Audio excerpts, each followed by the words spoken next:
So the question is, where did the standard American diet come from? The standard American diet was nothing more than the solution to a business problem. The standard American diet is what is killing people.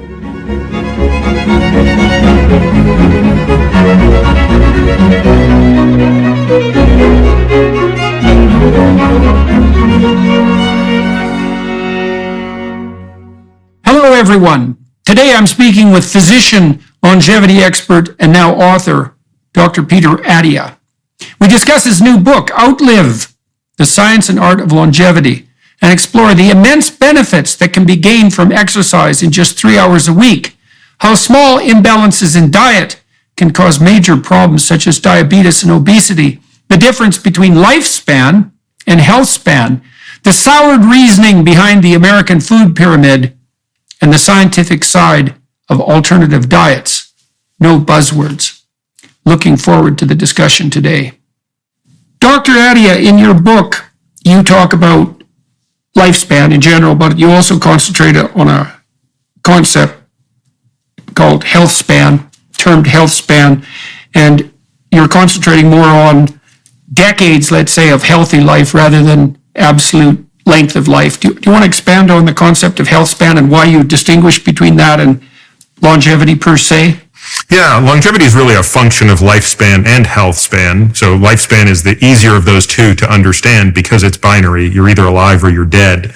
And I think when most people think of longevity, they think of the elongation of lifespan, understandably. But, that's really only part of it. The other part, the part that might actually be more important to most people when pressed on the issue, is health span, which is the quality of life. And the medical definition of health span is not a particularly helpful definition in my view. It's effectively the period of time from which you are free of disability and disease. But I don't really think that captures what health span is to most people. And so I think health span is a broader concept. And it's not binary. It is analog. But it really constitutes some measure of cognitive health, physical health, and emotional health. And at least two of those are intimately linked to age, which is to say they generally decline with age. But if we focus, I think, relentlessly on the pursuit of those things, we tend to get a better quality of life overall. And by the way, I think you get for free a lot of lifespan benefits. Right. So,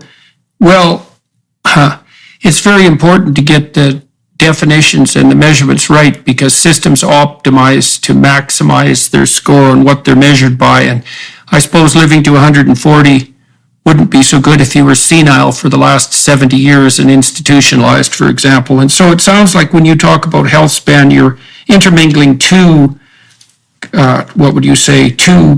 quality of life issues. One would be the expansion of youth rather than longevity per se, and then something associated with the existential quality of life. So maybe we could start with, does that seem to capture, the interaction of those two things seem to capture what you're talking about with regard to health span? Yeah, I think so. I think that the cognitive and physical piece are the pieces that do decline with age, and we want to preserve those as long as possible. And we can be very specific about what those things are, by the way, right? We could drill into what is cognitive health span, what is physical health span.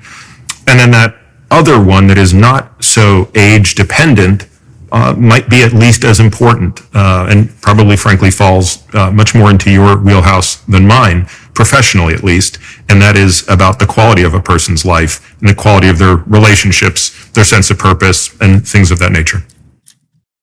The content I've created over the past year represents some of my best to date, as I've undertaken additional extensive exploration in today's most challenging topics and experienced a nice increment in production quality, courtesy of Daily Wire Plus. We all want you to benefit from the knowledge gained throughout this adventurous journey. I'm pleased to let you know that for a limited time, you're invited to access all my content with a 7-day free trial at Daily Wire Plus. This will provide you with full access to my new in-depth series on marriage, as well as guidance for creating a life vision, and my series exploring the book of Exodus.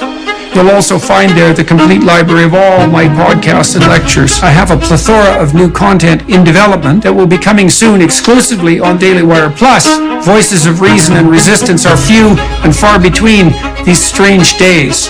Click on the link below if you want to learn more. And thank you for watching and listening.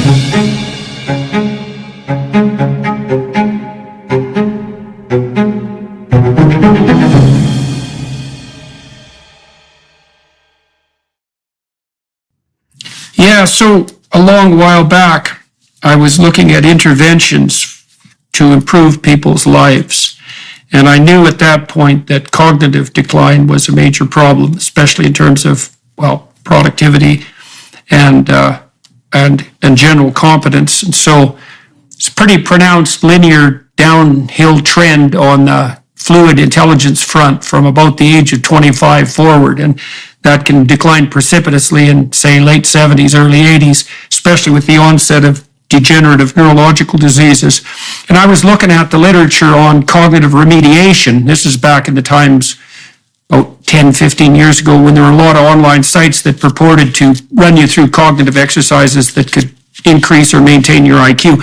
There's never been any evidence for that, by the way. It's a pretty damn dismal literature. But what I did find, and I think this is extremely solid, is that if you want to maintain your cognitive function, that both cardiovascular exercise and weightlifting seem to do a pretty damn good job. And maybe that's because the brain is such a oxygen-demanding organ, and other, obviously, it's energy-demanding and resource-demanding in other ways. And if you can keep yourself cardiovascularly fit, interestingly enough, that's the best pathway to cognitive health. Then I was looking on the psychological side, and what I found was that there were interventions that help people get their story straight. Of course, psychotherapy is one of those, but there are written interventions. If people write about their past traumas, and if they write about their future plans, they reduce general uncertainty, that reduces their stress, and that seems to produce a relatively pronounced physiological benefit. And so there's an interesting interplay there that we can talk about more in terms of the emotional and the physical. It's pretty funny that if you want to improve your cognitive function or maintain it, you should exercise rather than think. And that if you want to improve your physiology, you should straighten out your story and face your traumas rather than, say, exercise. So, what do you recommend in your book, in Outlive in particular, with regard to the expansion of health span? What do you think, and how do you practice this personally? What do you recommend to people? So I think that exercise is empirically the most valuable tool we have for both the cognitive and physical components. So let's start with the cognitive, because I think here it was less intuitive. So about 10 years ago, when I really went down this rabbit hole, I had one of my research analysts spend a lot of time going through the literature. So we created a framework where we were going to look at every single intervention and how it impacted executive function, processing speed, short-term memory, long-term memory. Those were the four metrics we cared about, because as you point out, those are all bits of intelligence that decline with age. So, we looked at everything. Okay, so we looked at every molecule, we looked at every possible thing that you could think of. And after about 9 months of this, the thing that stood out above all else, beyond any diet, beyond the importance of sleep, and other things that certainly mattered, controlling blood pressure, lipids, etc., was exercise. And I, even though I was a lifelong exerciser and loved to exercise, I just couldn't believe it. It seemed so trite that exercise could have such a profound difference on the state of cognition, not just in terms of its performance as effectively a nootropic, but also in its ability to delay, if not outright prevent, dementia. So once we dug into the mechanisms, I think it became clear why exercise is so potent. And it's basically that it is acting on so many different levels. So as you pointed out, it's acting at a metabolic level. The brain is such an energy-demanding organ. As you know, and maybe your listeners do, it weighs about 2% of your body weight, and it's responsible for 20 to 25% of your energy consumption. So therefore, anything that disrupts that is catastrophic. So when you look at the improvements in glucose disposal, insulin sensitivity, and all metabolic parameters, exercise is the most important tool we have there. When you look at the reduction of inflammation, vascular health improvements, again, exercise stands alone. When you look at the production of neurotropic growth factors such as BDNF, again, exercise is basically a drug for neurons. And so I think I eventually came around after a year or so to realize that, again, as simple as it sounds, exercise is such a potent tool. And you look at the brains of people who exercise a lot, and you can see far less damage, not just microvascularly, but in terms of brain volume loss over time.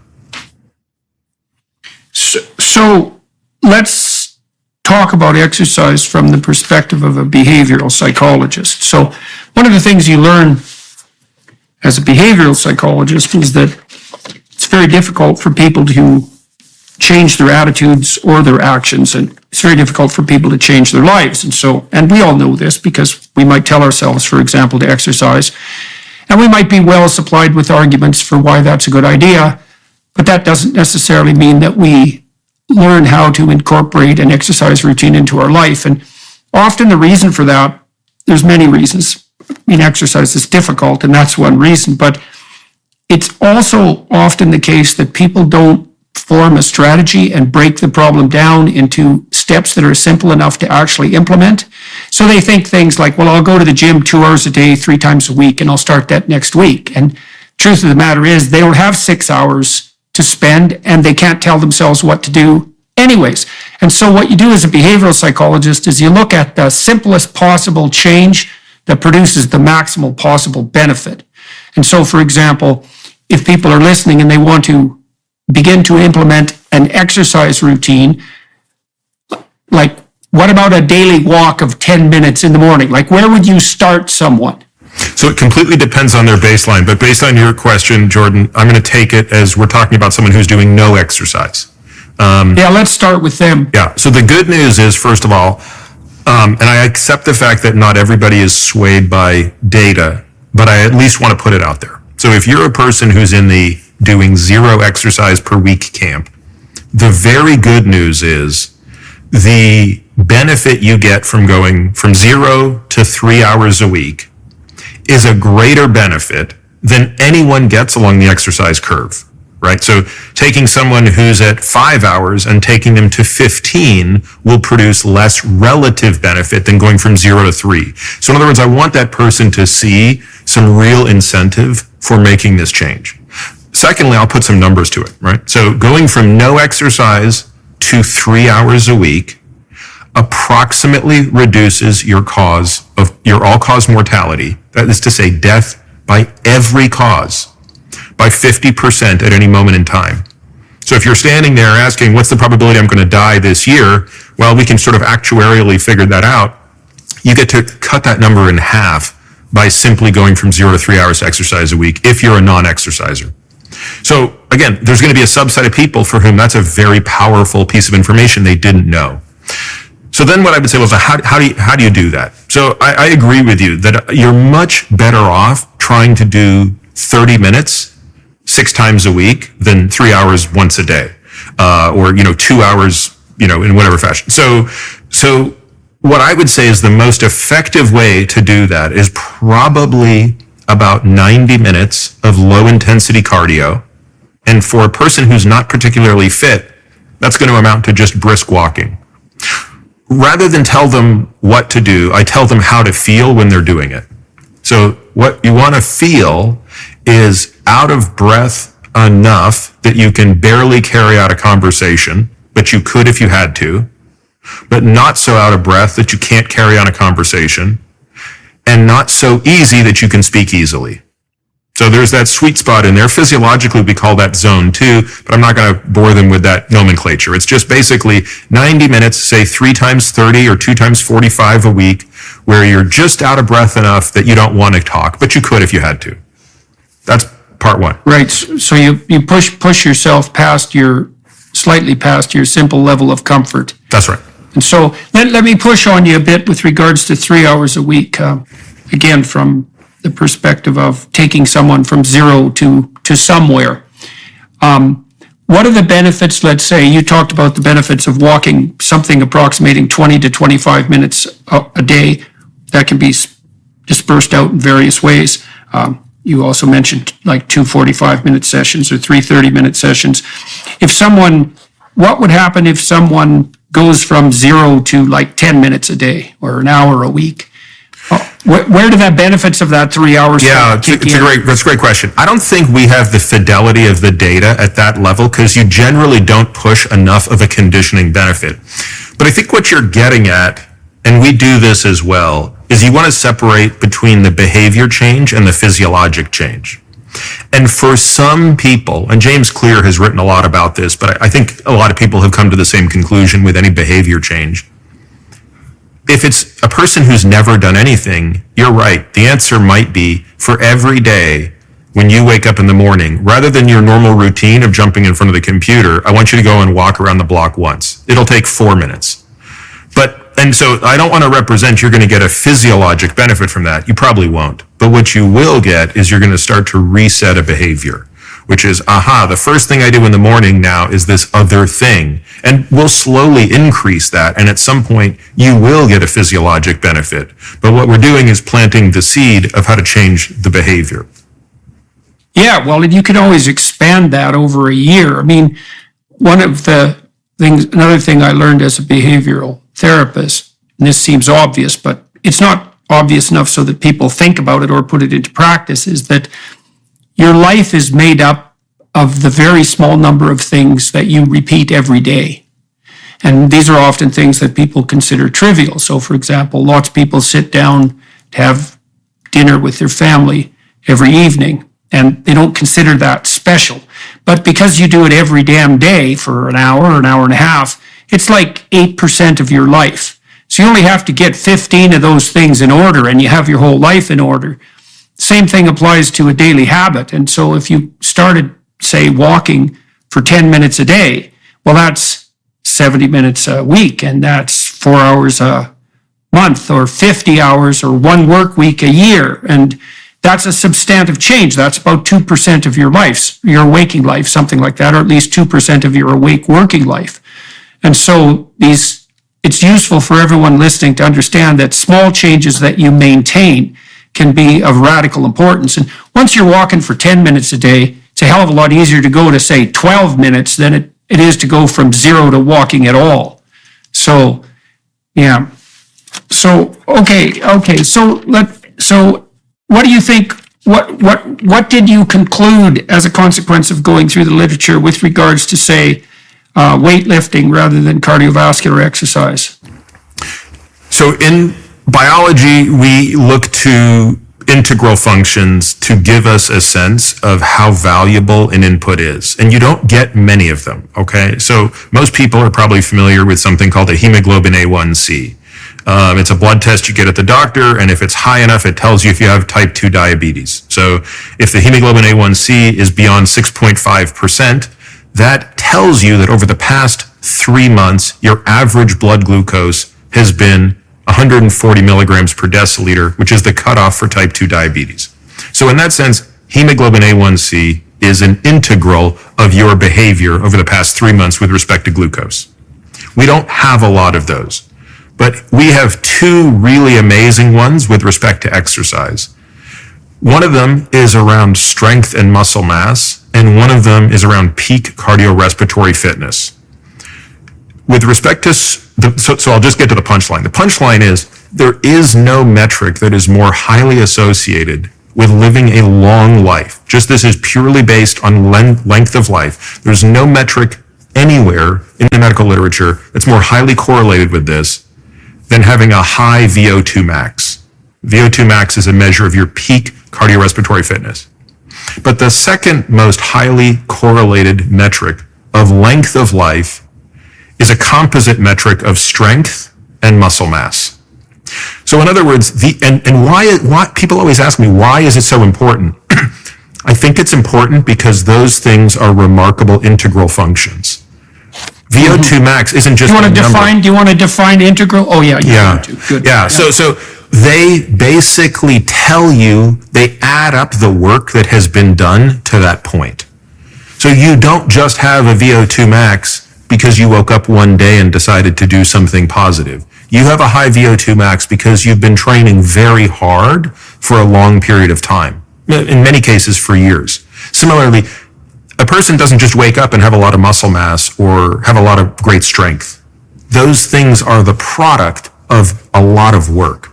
And I think that's why they are so potent. In fact, they are far more potent as predictors of a long life than all of the negative things you can imagine are predictors of a short life. So when you look at things like smoking, type 2 diabetes, hypertension, even the presence of cancer has a lesser impact on the shortness of your life than those other variables have on the length of your life. Yeah, I've read that grip strength, for example, is a good marker of propensity for longevity, well, in everyone, but particularly in elderly people. And it isn't, as you pointed out, because grip strength per se is particularly important, but because grip strength happens to be a good marker for overall, what would you say, psychophysiological integrity. 100%, 100%. Yeah, grip strength is one of the most potent. So put it this way, if you compare the top decile to the bottom decile in grip strength, it's a 70% difference in incidence and death from dementia, all-cause dementia, not just Alzheimer's, every form of dementia. When I was in my mid-20s, when I was 21, 22, I weighed about 130 pounds, 135 pounds. I was 6'1", and so very, very thin. And I spent about 4 years intensely weightlifting and packed on about 35 pounds of muscle. I'd eat like a mad dog for about 3 years to do that. But one of the things I noticed that was really cool was that I also got to be a lot more coordinated. I was using free weights, because free weights help exercise all the little muscles and tendons, but it also seemed to me to be unbelievably useful for facilitating nerve myelinization. And I think now that was probably a good marker. That increase in coordination was probably a good marker for improved neurological function. And so, yeah, as you age, it doesn't get a lot of attention, but sarcopenia, which is the loss of muscle mass, the wasting away that occurs with aging. And again, this begins rather subtly. We lose, what are called type 2 muscle fibers first. That's the hallmark of aging. So the type of muscle fiber that's responsible for explosive power is the first one that begins to atrophy when we age. Even at my age, I'm 50, I'm already experiencing that to a great extent. I don't have a fraction of the explosive power I had at 25. Once you lose explosive strength, you start to lose overall strength. And once you lose that, you're going to start to lose muscle size is the very last thing. So by the time a person is 75, the decline in muscle size, which is already preceding strength, is significant. Now, we can do a lot to prevent this, and I think that that's what's being captured by these statistics. The people who are able to delay that loss of strength and muscle mass are the ones that are going to live the longest on average. Yeah, so on the weightlifting front, we talked a little bit about, what you could do simply to start working out on the cardiovascular front. And brisk walking is the simplest and most straightforwardly implementable strategy on that front. I would add one thing to that, Jordan, which is once a person reaches a certain level of fitness, the brisk walk may not be sufficient enough to produce enough cardiovascular stress. Depends where you live, but if you live in an area where you've got a lot of hills, that might not be the case. But for most people, there's a limit in human gait to how fast you can walk, and for most people, it's about 3.5 to maybe up to 4 miles per hour. And again, at a certain point, that's not going to be fast enough. So what we can do for that individual, rather than have them transition to running, I like to put weight on their back, called rucking. So you carry a military type of backpack with plates of weight in the back, and now you, without putting additional stress on the knees, put additional stress on the cardiorespiratory system. So just throw that out there as additional ways to get this done. Yeah, well, okay. As I said, in my 20s, I worked out with free weights, and I have a set of adjustable free weights now, but what I found very straightforward and actually implementable is to use I use about 20, 25 pound weights, depending on how often I'm doing it, and run through I run through a set of exercises through my whole body, starting with my calves and moving upward. And I can do a whole workout routine, about 2 sets of 15 exercises in about 20 minutes. And so for everyone listening, it's also very simple to use to start weightlifting, because all you need is a couple of dumbbells. Size is going to depend on, your size and your strength. But you can do an awful lot with 2 dumbbells. You can exercise your body in all sorts of ways. So that combined with walking, and you added another twist to that, that's not a bad initiation. Anything to add on the weightlifting front? Yeah, I think the other thing that I would say, and I think about this stuff all the time. So I have a very elaborate gym. I do, every sort of exercise you can imagine. But sometimes I like thinking and debating with people, like, what's the single most important exercise you could do if you could only do one? And for the lower body, I think step-ups would be, so if you had just 2 dumbbells and a box, you can do anything, right? Because you're going to do forward step up, backward step up, side step up. You can go heavy, you can go light. You focus on the concentric phase, which is the phase of getting up. Concentric is the phase of a muscle when it's getting shorter, but then you really get to focus on how slowly you can step down. So I'm doing box step ups at least twice a week. I do a count of 1 up, 3 down. So taking 3 full seconds on that one leg to descend. And that's training what we think of as the brakes. So when we age, this is a particular form of strength that deteriorates, which is eccentric strength, the strength that a muscle exhibits while it is getting longer. This is why so many old people fall. And the mortality of a fall when you are above the age of 65 is staggering.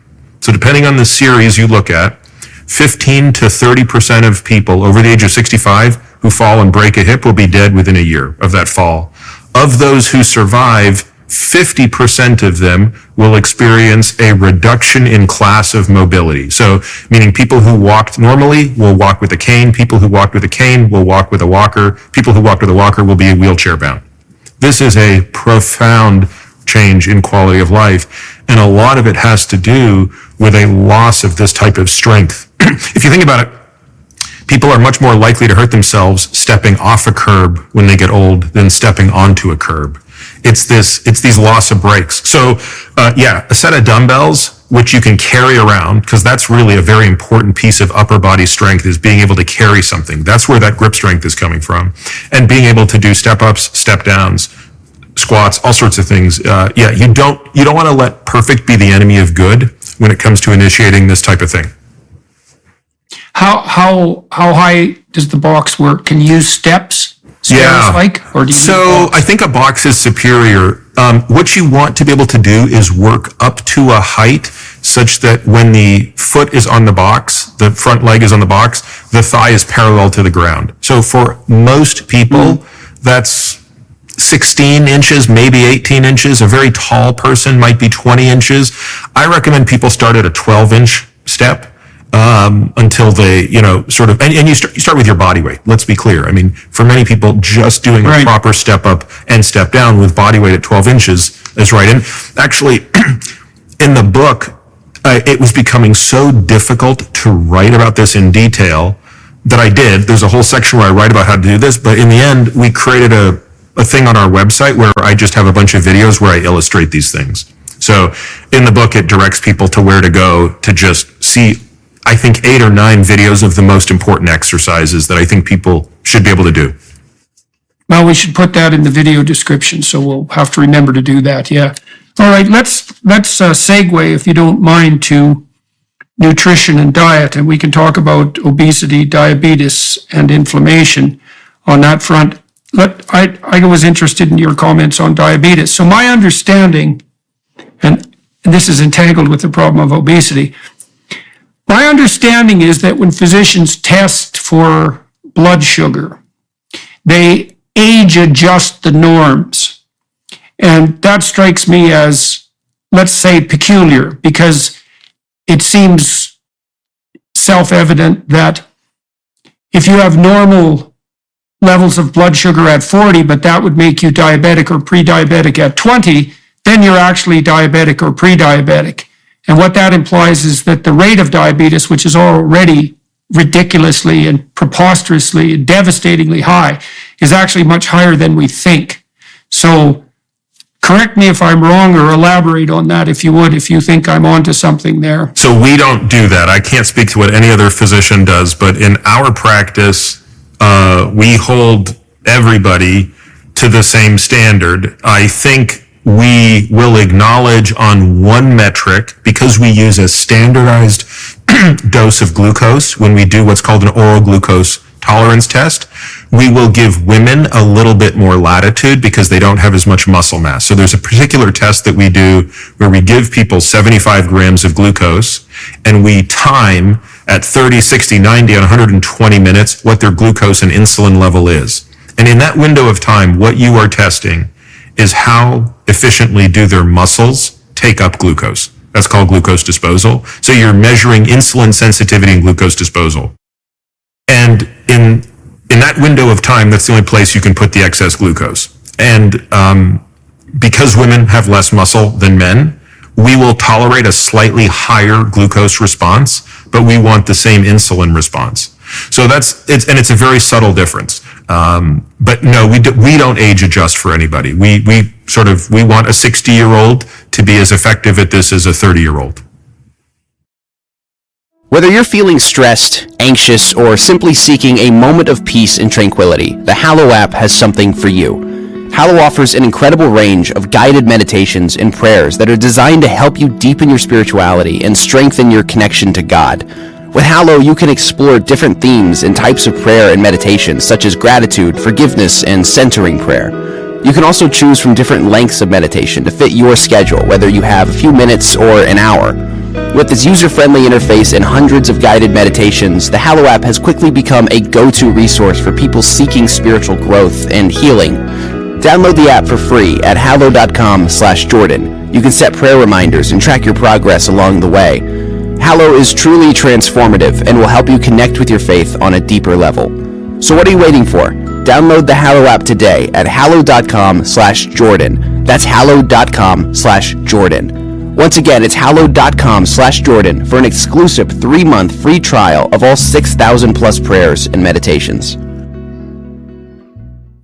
So can you outline for people what happens during normal Western aging, let's say on the insulin and glucose metabolism front, and what that implies for age-related degenerative diseases? It's a very interesting thing, and we're not entirely clear why, but there is an unmistakable decline in insulin sensitivity as a person ages. Now, it doesn't mean that you're destined to have insulin resistance or fatty liver disease or type 2 diabetes when you age, but what it generally means is, on average, a person needs to be more diligent as they age. And I've heard lots of theories offered for this, and my guess is they all play a role. There's clearly a reduction in testosterone as we age. Testosterone is a very pro-metabolic health hormone, right? So testosterone promotes lipolysis of fat by muscle. It promotes insulin sensitivity. In fact, there was a clinical trial about 1.5 years ago that looked at men without type 2 diabetes, but who were pre-diabetic, on and off testosterone replacement therapy, and you showed a significant reduction in the progression to type 2 diabetes in men on testosterone. So clearly the decline of testosterone is playing a role in both men and women, by the way. We also see less expression or less activity of an enzyme called lipoprotein lipase, LPL, where it shifts more of its activity from muscle to fat. This is, again, an enzyme that is responsible for the breakdown of fat. There are also other things, as you pointed out, such as inflammation, that increases with aging. We also tend to be less active as we age. And one of the most important things to preserve insulin sensitivity is activity. So there's a really famous researcher at Yale named Jerry Shulman, who's one of the world's authorities on the etiology of insulin resistance. And when he does clinical trials, when he does experiments on human subjects at Yale, and he wants to study insulin resistance, the one criteria he must have is that the subjects can't be physically active. So in other words, for him to figure out what insulin resistance looks like, even in a 20-year-old, he has to ensure that they are not exercising at all. So it's some combination of these things and probably some other things that are explaining why all of us have to work harder as we age to avoid this phenotype. So maybe you could define insulin resistance, describe its relationship to elevated blood sugar or to blood sugar in general, and then discuss the relationship between the elevated blood sugar, insulin resistance, and aging as such. So think of the muscle maybe as a balloon. And the balloon is the only place where you can put air. In this analogy, air is the glucose. So there are some balloons that are very easy to blow up. And you can put the glucose into the muscle cell, you can put the air into the balloon quite easily. You don't have to blow very hard. But imagine a balloon that's very, very difficult to put air into. And at some point, you can get air into it, but you have to blow much harder. So how hard you have to blow is the amount of insulin you need to put the glucose into the muscle. At some point, you will not be able to do that. You can't blow hard enough. So again, just thinking about this in terms of physiology, glucose is a molecule that needs to be regulated very carefully in our bodies. Too much and too little is catastrophic. And so the body does a great job of trying to take excess glucose out of the circulation and put it into muscle cells. By the way, just to put this in context, Jordan, a healthy person has about 1 teaspoon of glucose floating around all of their circulation at any moment in time. A person with One teaspoon. A person with frank diabetes has 2 teaspoons. That's the difference between healthy and nearly dying, right? It's profound. How many teaspoons of sugar are in a bottle of Coke? It's 30, I think, or 35. About 8. About 8 teaspoons I'm sorry. in a small. I guess I was thinking of a big. Maybe I was thinking in a big 2 liter. In a big 2 liter, it would probably be about that. Yeah. Right. So our body is amazing at doing this, but it's a very delicate dance between how much insulin do you need to make that happen. And the canary in the coal mine of insulin resistance is after a person is challenged with glucose, even if their glucose levels normalize, they needed supranormal levels of insulin to do it. That's the initial blowing too hard on the balloon. So when you develop insulin resistance and that progresses to diabetes, you literally can't produce enough insulin to get sugar into the muscles. That's correct. Eventually, you cannot make enough insulin. And this is complicated by another factor, which ties into this cascade of metabolic disease, which is eventually fat starts spilling out from the cells that we are meant to use to store excess energy, which are our actual subcutaneous fat cells. And that fat starts spilling into other areas where we're not supposed to have it, into the muscle, which is what's causing the actual mechanism of insulin resistance. It's the fat in the muscle that is preventing the insulin signal from being heard effectively by the muscle cell. It also expands into the liver. That's what's called fatty liver disease or non-alcoholic fatty liver disease. The fat starts to be deposited in the pancreas where insulin is made, and that creates an inflammatory environment to the insulin-producing cells. So now you have the double whammy. You need more insulin, but you can make less of it because of the inflammation. And this thing very quickly spirals out of control, and the end state is type 2 diabetes. So now you have 2 teaspoons of sugar in your blood instead of 1 teaspoon.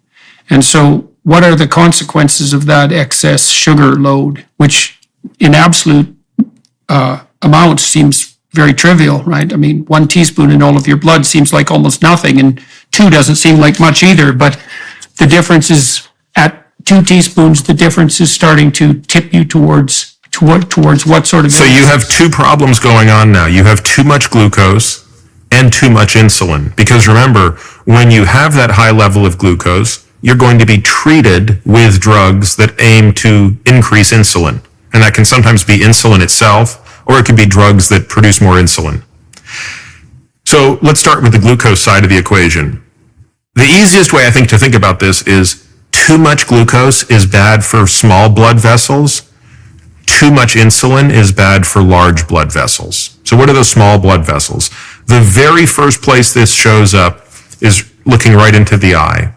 So I've always believed that a good ophthalmologist will spot metabolic disease before any doctor will. Because when they can look into the retinal artery and see the earliest indication of microvascular occlusion and inflammation, that is tied directly to what's called the glycosylation. So glucose sticking to proteins, including hemoglobin, in the blood, that's basically creating microscopic, what we call ischemia, or lack of blood flow to the most distal perfused organs. So other small vessels that are absolutely ravaged by glucose are the kidneys. So diabetes, along with hypertension, would be the most common driver of end-stage kidney disease. You also see it in the coronary arteries, and believe it or not, it's probably one of the most important physiologic drivers of erectile dysfunction. Again, very small blood vessels in the penis, and therefore, when these things succumb to this type of end-stage glycosylation, you're going to see damage all around. Conversely, on the insulin side, elevated levels of insulin chronically, it's a pro-growth factor, so it's very likely the explanation for why obesity is the second leading environmental contributor to cancer after smoking. And it also damages large and medium-sized blood vessels like the aorta, the carotid arteries, etc. So this cascade of, again, it doesn't sound like much of a difference, as you said. It's a chronic issue that over enough time leads to the destruction of most tissues.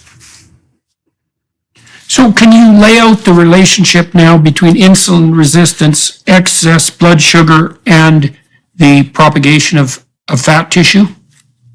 Now, the fat is being used to store energy, but how does that actually occur, and how is that related to excess sugar? Yeah, so in many ways, we were doing really well as a species until, 100 years ago, right? In that, what allowed us to have this remarkable escape from all other species vis-a-vis natural selection was this ability to store energy and fuel our brains. So as we talked about earlier, like the brain is such an energy demanding organ that we couldn't have survived if we didn't have a way to keep energy portable with us. How would we survive a day with no food if we didn't have a way to store energy? Because certainly more than one day, you have to use fat stores to get by. You can't just rely on glucose stores. So we have this very efficient way to do it. We have a very safe depot of subcutaneous fat where we can put fat in it, which is excess energy, and that's primarily fatty acids and also excess glucose can be stored in this form. And we can acquire it as we need it, right? So, when energy stores are low, you go and you get that. Or when energy itself is low, you go and acquire this. The problem comes when you exceed the capacity of that. So the way I describe it in the book is everybody, and this is largely determined genetically, everybody has a bathtub. Some people have a really big bathtub. Some people have a really little bathtub. The bathtub is the total capacity of your fat cells to store fat. So water goes into the fat cell. That's the food you're eating. There's a little drain at the bottom, which is all the energy you're expending. That's coming out. And therefore, the energy in less the energy out determines the balance of water in the tub. If you're getting fatter, the water is rising in the bathtub. At some point, the water gets to the lip of the tub. You have now exceeded your capacity for safe storage of fat, or in this case, safe storage of water. What happens next is the water spills over. Now it's gone from being totally physiologically normal to total chaos. Just as if water spilled over your bathtub, it would be total chaos, right? It would ruin your house. And the question is, where does that fat go once it spills over? And it's where it goes that causes all of the problems we're talking about. When it goes into the muscle, it impairs the muscle's ability to sense insulin and create the glucose transporter to bring in glucose. That's the sine qua non of insulin resistance. When it goes into the liver, it creates inflammation which can ultimately lead to cirrhosis and liver failure. When it goes into the pancreas, it secretes cytokines that impair the beta cells, which produce insulin, which exacerbates the insulin resistance problem. When it surrounds your organs as what we call visceral fat, it releases inflammatory cytokines that lead to cardiovascular disease disproportionately. So again, all of these things are happening not because we're getting fatter in the right place, i.e. water in the bathtub, but because we're getting fatter in the wrong place. And this is another example of which it doesn't take a lot of fat to spill over. If a person has 20 kilograms of fat in their fat cells, it causes no issue. It's the 2 kilos that have spilled out into all those other organs that are driving all the damage. Yeah, and I read too, this is another example of the dangers and sometimes benefits of the things that you repeat every day. I read at some point a while back that the obesity epidemic, such as it is, could be regarded as being caused by the additional consumption of one soft drink a day. Non-diet soft drink, obviously. Because, of course, there's a lot of sugar, 8 teaspoons, which is 4 times as much as you have in your blood if you're diabetic, but you're doing it every day. Now, and so that is hard on the systems that use insulin to process sugar, but it also puts this demand on your body to deal with the excess glucose. How is that glucose converted to or stored in fat? What's that mechanism? So it's called, the technical name is de novo lipogenesis. Lipogenesis, making fat de novo from scratch. So the liver can turn, the liver is an amazing organ, by the way. It's just, if we're going to give a shout out to any organ in the body, it might have to be the liver. It's just an unsung hero. It doesn't get the attention it deserves. Just to go back to one other thing, this whole teaspoon of glucose in your bloodstream, if that number gets to half a teaspoon, you'll die. Your brain won't have enough glucose. But yet you're churning through that at a rate of a teaspoon every couple of minutes. What's responsible for that titration? The liver. Never stops, right? So one of the other things that the liver does miraculously is it has the ability to turn fat into glucose. It has the ability to turn glucose into fat, and it has the ability to turn protein into glucose. So it can also change the orientation of molecules. And so the process of turning glucose into fat is basically an exercise in breaking glucose, which is a 6-carbon molecule, down into 2-carbon chunks, and then joining them in a long fatty acid chain. We would much rather store energy in fat. It's the most efficient chemical molecule in which to store energy. All the energy, of course, in our body is in the form of chemical energy, stored in the bonds, carbon to carbon and carbon to hydrogen. And a fat is the most efficient vehicle to do that. So we would much rather actually store energy as fat than in glucose. And we don't store that much as glucose. Okay. So let me step sideways here for a moment. I'd like to talk about the food pyramid with you. And so I'm going to lay a little bit out about my understanding of the food pyramid and how it came about. And then we could talk about the standard Western diet and its relationship to insulin resistance and obesity. So my understanding is that the food pyramid was actually produced not by scientists or by MDs, although there were some MDs who were consulting, who were mostly ignored, but by the Department of Agriculture. And it was a marketing scheme, essentially. And that the consequence of the marketing scheme was that people were enticed and convinced to rely primarily on carbohydrates for their nutritional necessities. And perhaps carbohydrates at far too excess a level. Now, carbohydrates are transmuted into glucose during metabolism, and we eat way more carbohydrates than we need to produce the amount of glucose that we need. Now, people have been getting fatter in a catastrophic way for about 4 or 5 decades, and that's really in no small part since the introduction of the food pyramid. Now, I do understand that part of the reason the Department of Agriculture did this was because carbohydrates, and this was particularly true of corn syrup, do provide a very inexpensive expensive source of calories. And if you're dirt poor and you don't have enough to eat, I mean, just getting enough calories, period, is of vital importance. Not everybody can afford steak, for example, or more expensive foods of that type, but virtually everyone, poor or not, in the West can afford basic carbohydrates.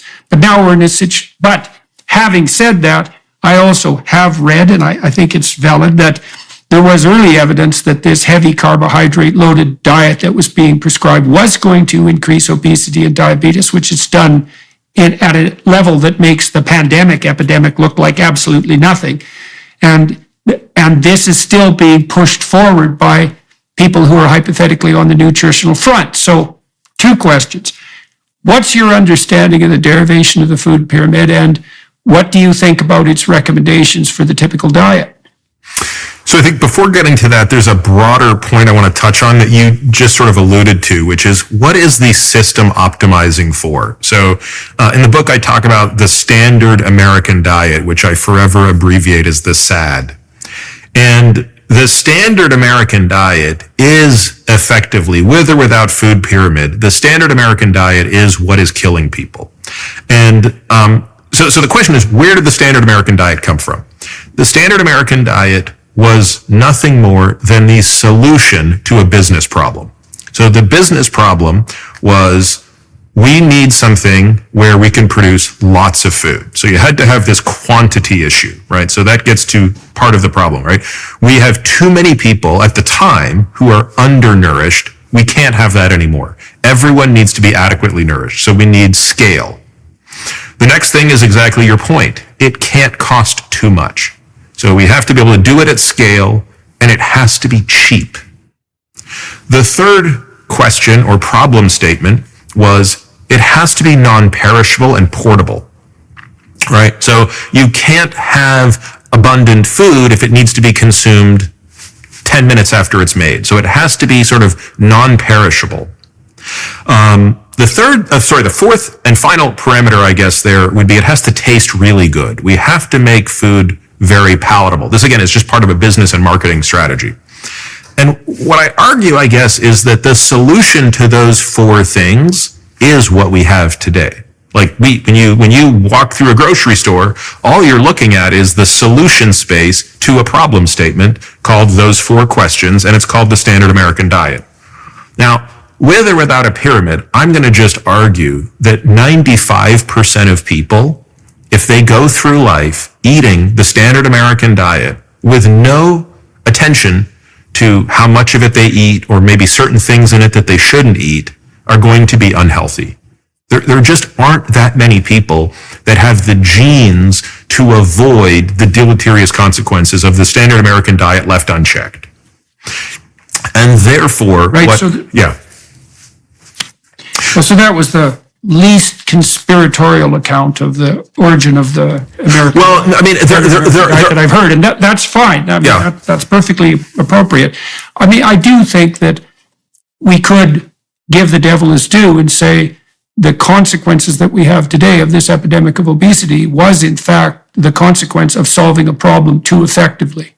I mean, the middle of supermarkets, the outside edges of supermarkets don't contain generally highly processed carbohydrates, let's say, but the center does. And they are cheap, and they are delicious, and they are easily provided, and they are portable, and they aren't, and so that did solve the problem of undernutrition on the pure caloric front. So we're victims of our own success in that sense.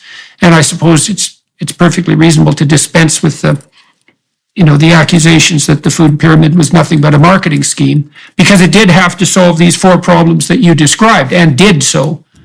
Yeah, I mean, I think what I certainly don't want to give the food industry a pass. I mean, we can certainly delve into that, which is to say, there's no question that data have been suppressed, right? There's no question that we're not having an honest discussion about the following. So, are all calories created equal from an energy balance standpoint? Sure. At an isocaloric level, if I give you 1,000 calories of Coca-Cola versus 1,000 calories of baked potatoes versus 1,000 calories of steak, it will have the same impact on your energy balance. But it won't have the same impact on your appetite and your ability to subsequently eat. I mean, to me, that's the most, I think, probably offensive aspect of where the food industry has failed, right? So the food industry didn't set out to kill people any more than the tobacco industry did. Where these people are effectively liable is in that they're not honest about the discussion until, it becomes too late. And the reality of it is junk food, I think, hijacks your normal appetite centers. And I know people who are very good at working within those confines. So I know people who can eat junk food in small amounts and continue to eat nutritious food and stay in overall energy balance. They can track their calories perfectly, and they can have a couple of Oreos and some ice cream here and there and drink a soda here and there, and they're all fine. What I can just tell you clinically, taking care of actual people who are not robots, on average, more people than not struggle with that.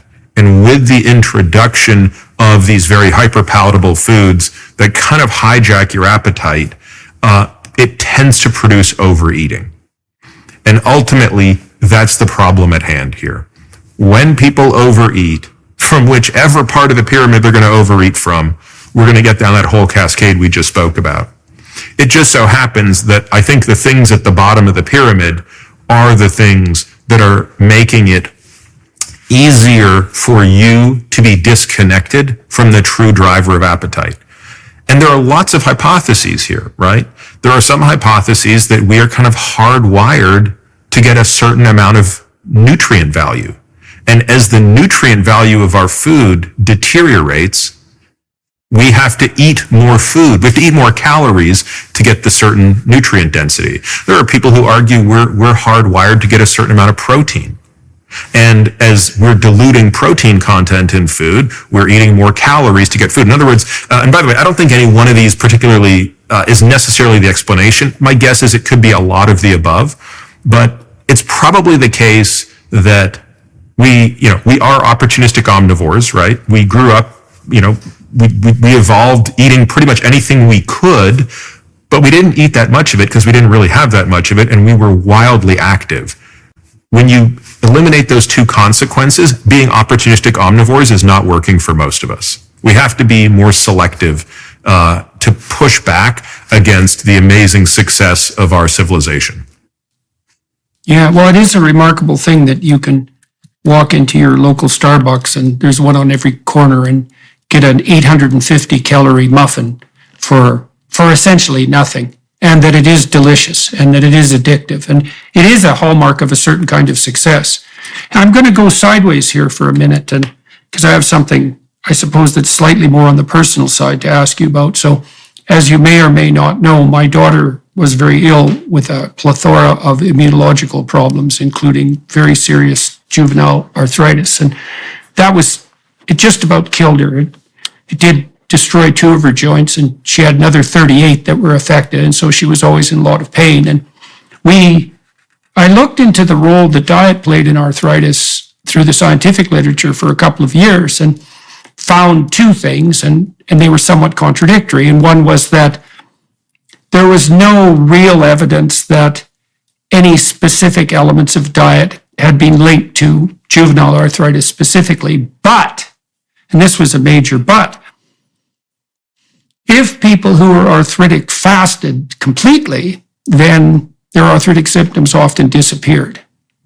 And so I thought that had something to do with the consequences of fasting.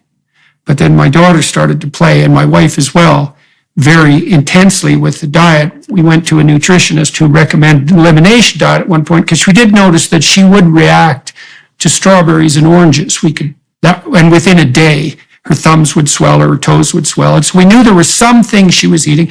We had her tested for immunological reaction to food, but when we tested her, she showed a hyperreaction to virtually everything they tested her for. And we concluded at that point, well, there's no damn way she could be reacting to everything she's eating. Well, she went on this elimination diet and showed a bit of reduction in symptom, but the elimination diet made no sense. Like there was no rhyme or reason to what you could eat and what you couldn't eat. And so she started to experiment with more restricted diets and eventually discovered that if she only ate beef and it turns out for her it has to be beef that isn't aged, then all of her immunological symptoms disappeared. And then my wife and I started playing with that diet. And so I've only been eating beef fundamentally, for almost 5 years now. And I've talked to hundreds of people, and we've had messages from thousands of people showing that this is, first of all, radically effective as a weight loss strategy, and also seems to produce remarkable effects on the general disease symptom front. Back in November of 2021, there was a study published by a Harvard group, which wasn't a perfect study because it was retrospective self-report, but they assessed 2,500 people who had been on a carnivore diet for 6 months and showed something approximating a 90% reduction in all disease symptoms. And it was the only scientific paper I ever read where the surprise of the researchers was palpable between the lines in the scientific writing. Because, in a scientific article, all that emotion, negative or positive, is pretty much ironed out. But these people were so shocked by what they found that it couldn't help leaking into the document. And so, well, this has been quite surprising to me, because I never imagined in my wildest dreams, number one, that you could just live on meat, number two, that it would have such a salutary effect. So for me, a guy lost 52 pounds in 7 months. I went from 212 pounds to 165, which is exactly what I weighed when I was 23. And I've maintained that weight since. I can put on muscle mass with no problem, even though I'm 62. I had a host of inflammatory conditions, some of which were quite serious, including peripheral uveitis, which sometimes blinds people, in my right eye, and it disappeared completely, along with psoriasis and gastric reflux disorder, and interestingly enough, gum disease, which is technically incurable, which is linked to cardiovascular degeneration, and which has gone away 100% in my case, according to multiple measures that my dentists have taken. And so when I've talked to many people who've lost like 100 pounds in a year, because they come to my talks, and who are just beside themselves, so to speak, as a consequence of experimenting with this diet. So that's the story. It's very strange. I don't talk about it that much because I'm not a nutritionist and because I'm still shell-shocked by it. But I'll tell you, it's something to be 60 and to have the same essential body morphology that I had when I was 23. And that had all disappeared from me in my early 50s. Yeah, you're not the first person I've heard this story from, Jordan. And I have to be honest with you, I just don't know how to explain it. The weight loss, by the way, is not the harder part to explain, right? So the more restrictive any diet is, the more one loses weight on average, right? So it wouldn't surprise me if we put a person on the all potato diet if they would lose weight. Whereas if you put somebody on the no lettuce diet, nobody's going to lose an ounce. So more restrictive diets, ketogenic diets, which are not as restrictive as what you're doing, are also very effective for weight loss. By the way, so is a zero fat diet.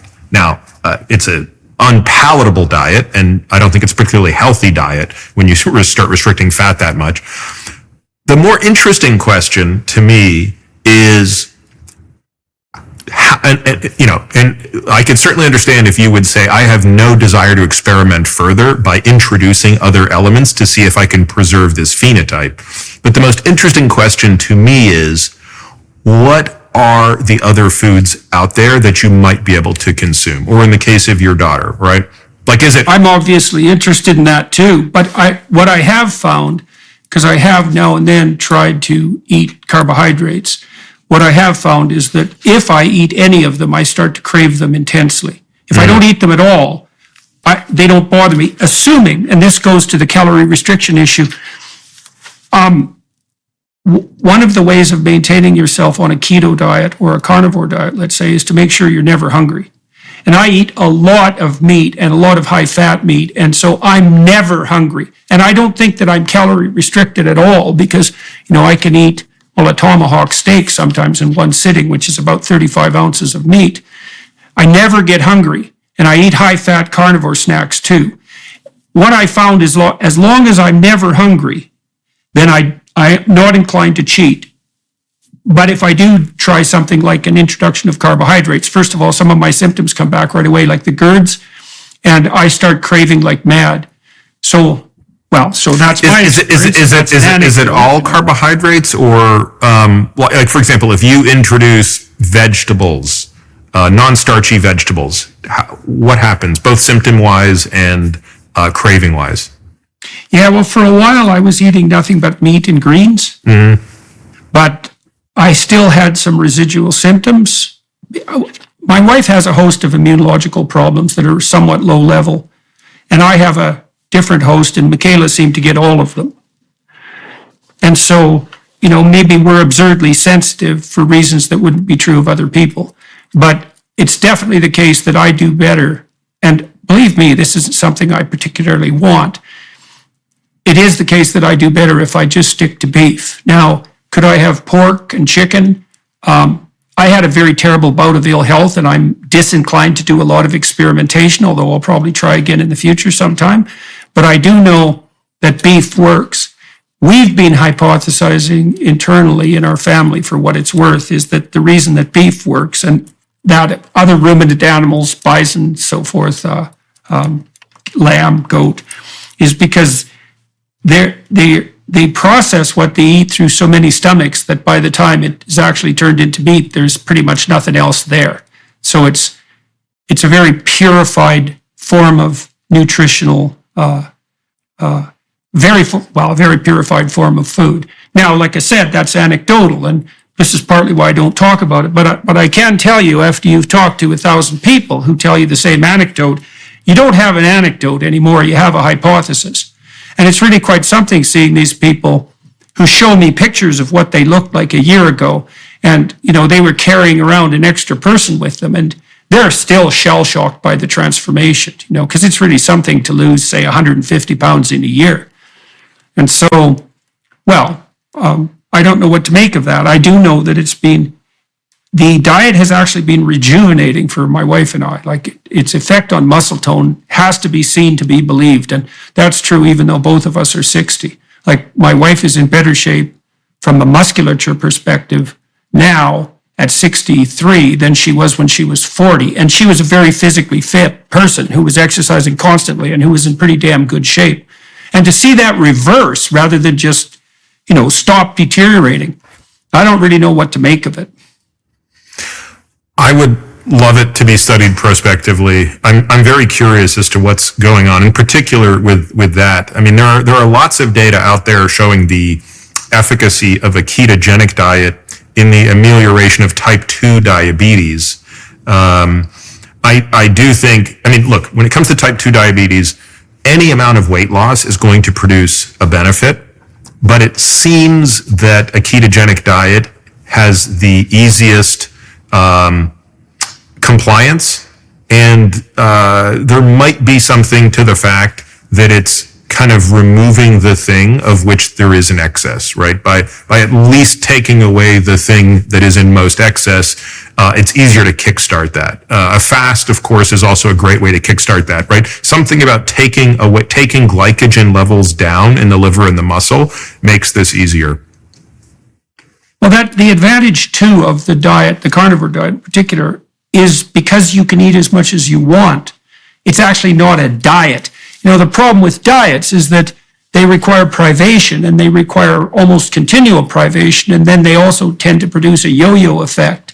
And that's partly because if you get in a fight with your hypothalamus, which drives hunger, you're going to lose because it's there to make damn sure you don't starve, and the probability that you can override it for any length of time, well, it's very, very low. And that probably varies from person to person for all sorts of reasons, but you don't want to get in a scrap with your lower level motivational systems. Now, if I ever start to crave a banana split, for example, I can just eat another 5 or 6 ounces of steak and then I don't care. It's not like it wouldn't taste good, but it doesn't preoccupy me the way it would if I was hungry. I've really noticed this when I go into grocery stores, because if I go into a grocery store after having consumed enough meat, then the provision of this infinite display of delicious foods really doesn't affect me much. But boy, if I ever go into a grocery store when I'm hungry, that's quite the pain in the neck, because everything's delightful and tempting, So the fact that you can eat enough or even as much as you want on a keto or carnivore diet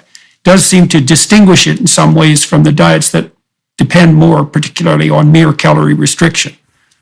Although I've seen a subset of people on ketogenic diets who gain weight. So they somehow are eating past their necessary, their energy point. I was on a ketogenic diet for 3 years, actually. I used to write about it. In fact, when I started blogging in 2010, 2011, it was basically I was mostly talking about nutrition. And for 3 years, minus 1 day on my wife's birthday, one day in that 3 years, I had 7 pieces of dessert. But minus that 1 day, I was in a state of ketosis for 3 years. And yeah, in many ways, I was the poster child for it. Like the efficacy in me was out of this world. What did it do for you? Oh, I mean, I lost 40 pounds. I, was probably, just from a body composition standpoint, was, by DEXA, which is the gold standard, about 7.5% body fat. Every metric of every biomarker you could measure or possibly care about was in the, even by my standards, which are not to consider what's optimal, but to consider what's exceptional. Everything was great. Even things that historically people think you can't do on a ketogenic diet, like lots of intense exercise. Certainly initially I couldn't do much of that, but within about 6 months I had regained much of my exercise ability, and by 18 months I had certainly no discernible reduction in extreme exercise performance. Again, I don't have the counterfactual. You could argue that that's still lesser than what it would have been had I not been on a ketogenic diet. But, some people sometimes say, well, Peter, why aren't you on the ketogenic diet anymore? Why did you stop in 2014? It largely came down to, I think, just not wanting to be restrictive anymore and wanting to kind of, as my, at the time, daughter was getting a little bit older, it was, sort of wanting to enjoy more of the foods that I was limiting. But the reality of it is, like, I don't, I'm certainly not as lean as I was when I was on that diet. Yeah. Well, the other thing I noticed, this is also very cool, and it's very important to me personally. So I noticed that as I got older, my ability to concentrate when I was reading was deteriorating. So when I was 25, 30, if I picked up a book and read it, I would shut everything else out, and I would concentrate on, focus on, attend to what I was reading, read every word and understand it with no problem. But that started to deteriorate as I got older, and I noticed that it took an increasing amount of effort to shut everything off, and that instead of reading as deeply as I was sort of glancing at the words. And when I started this carnivore diet, that reversed. And I can now, I actually think this is true. I think I can read faster and more efficiently than I could when I was in my 20s. And I was pretty good at it when I was in my 20s. And so the other thing that I've noticed too is that I don't have periods of time. This was quite a problem for me, and it might have had something to do with my immunological problems, is that I would get hypoglycemic and lose the ability to concentrate and get, what do they call it, hangry, hungry and angry and irritable. And that would happen several times a day, probably because I was working too much. But in any case, that is gone completely. And I really don't miss it. I wake up in the morning with a stable mood, and my mood doesn't vary much throughout the day. I'm also much more stress tolerant and able to bounce back from stressors faster. And in terms of endurance, there were lots of times over the last 3 years when I was walking 9 to 12 miles a day on a carnivore diet. Now, I wasn't running, but my experience is that I'm stronger and I have more stamina than I did 10 years ago. And that's quite something, given that I'm now 62. That's a good direction, It's one thing, like I said, it's one thing to halt the aging process, but it's another thing entirely to see it start to reverse. And so, we don't know anything about a straight carnivore diet, or very little. And no one has done a prospective study. It's one that I'm actually thinking about setting up funding for if I can find researchers who are interested, because there's something there, and it was certainly established by that initial study at Harvard. So if you know anyone who's interested in doing that, you could always hook them up with me. Sure. There are some folks that come to mind, actually. Okay. All right, so do you want to talk a little bit about the other more common diseases that you deal with in the book? You talk about heart disease. We've touched on heart disease. You talk about cancer. neurological degeneration, Alzheimer's, for example. Let's walk through that domain a little bit, if that would be okay with you. Sure. Where would you like to start? Let's start with cancer. Everyone's favorite. Yeah, I think, cancer is the second leading cause of death in the United States and globally. What I describe as these four horsemen of death, cardiovascular disease, cancer, neurodegenerative disease, and the metabolic diseases that we've already talked about, cancer hits its peak first. So the other diseases rise monotonically with aging. Cancer actually peaks in late middle age. So cancer would be the leading cause of chronic death, chronic diseases of aging in the 40s and 50s and 60s before it's supplanted by cardiovascular disease and even neurodegenerative disease. If you go back to the year I was born and you ask the question, what is the probability that a person with metastatic cancer, i.e., cancer that has spread from its primary organ to a distant organ, what's the probability they're going to be alive in 10 years? The answer was 0%. Nobody was going to survive that. Today, the answer is about 5%, maybe a little bit higher. But it's really not been an enormous source of success. So let's talk about what the bright spots are. The bright spots are leukemias, lymphomas, testicular cancer. These are areas where there has been great progress, and your survival today is so much higher than it was 50 years ago. When you talk about the big killers, though, which are lung cancer, prostate cancer, breast cancer, colon cancer, pancreatic cancer, those are the top 5 causes of cancer death. Median survival, the length of time you survive, has increased by as much as a year, if not more, but overall survival has not. This is a very important thing to understand. The risk of being dead in 10 years if that cancer has spread is the same as it was 50 years ago.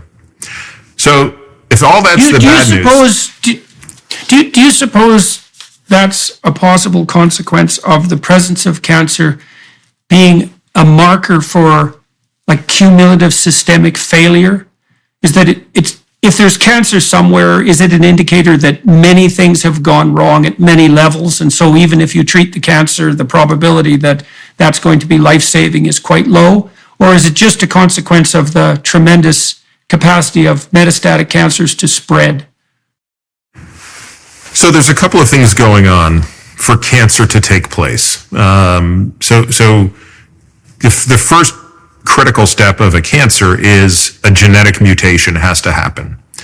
And largely speaking, these fall into 2 categories. There are genes that are promoting cancer growth, and then there are genes that suppress cancer growth. So anytime you get mutations in one of those systems, it becomes oncogenic.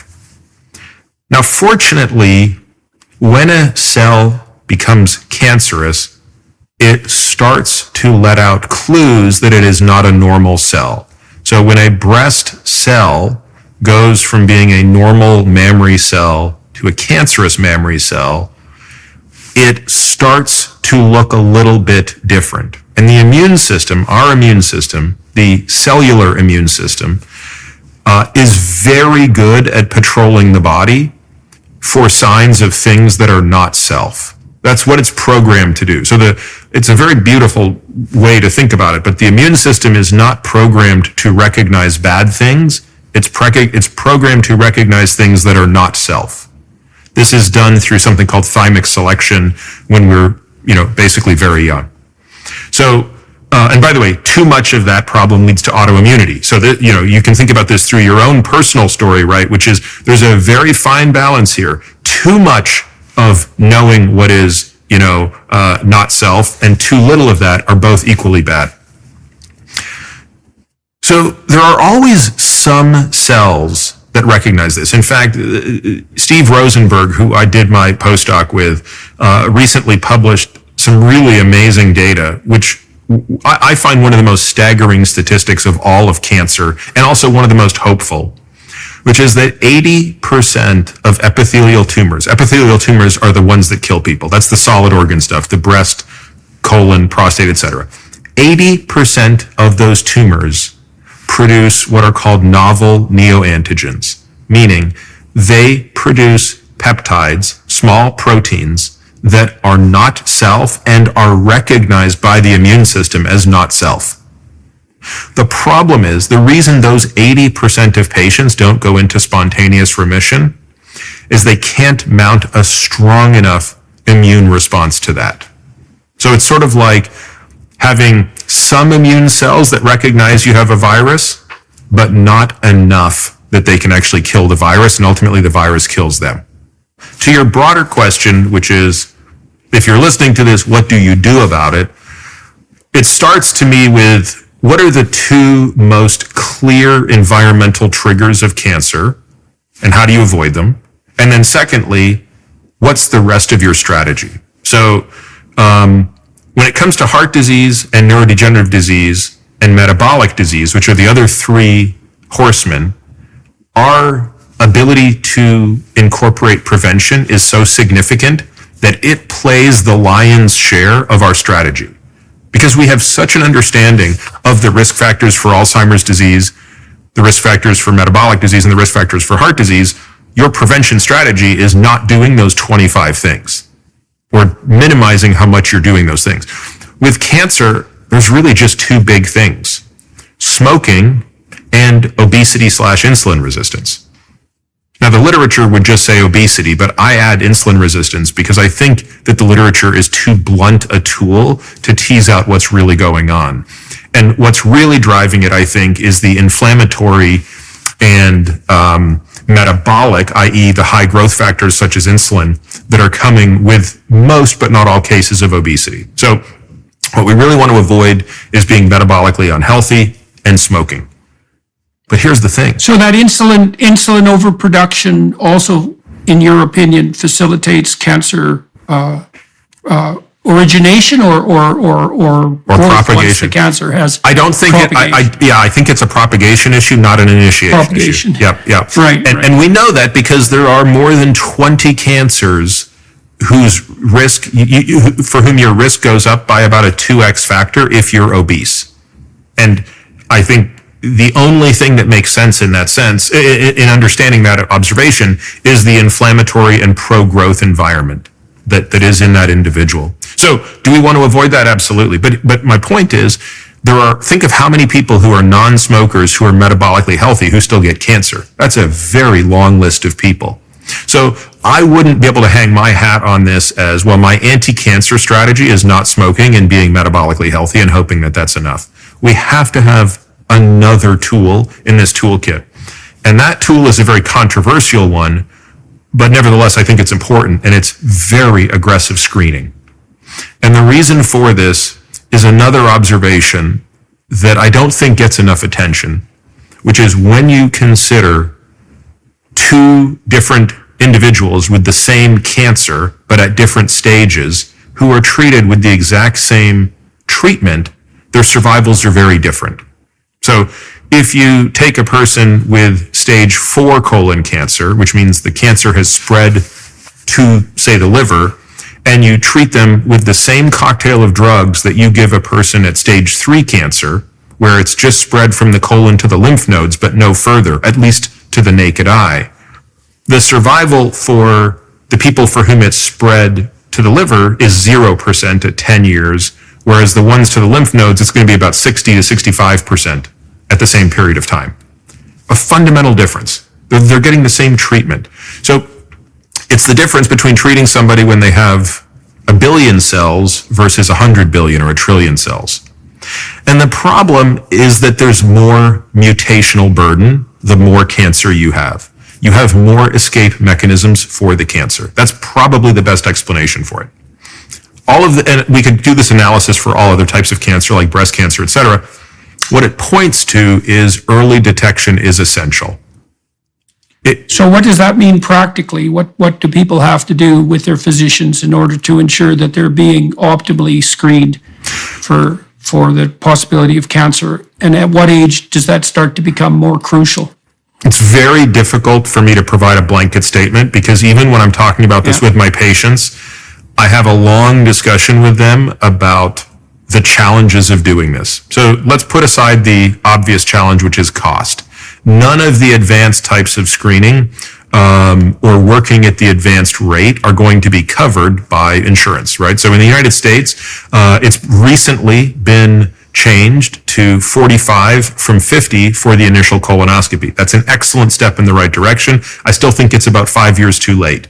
I think even for a person without a family history of colon cancer, I would recommend, and at least for our patients would recommend, screening to begin at 40 instead of 45. The frequency with which...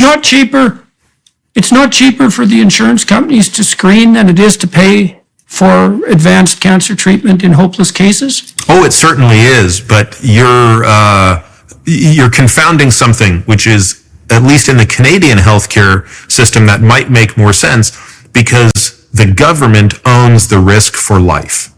So at least if I don't, and I can't, despite the fact that I grew up in Toronto, I can't really speak to the Canadian healthcare system with any authority, but at least that's something Canada has going for it, which is when you're 40 getting a colonoscopy, or when you're 50 getting a colonoscopy that catches a little polyp that costs nothing to remove and prevent it from going to cancer, you still own that life and that risk 10 years later. In the U.S., that's not the case.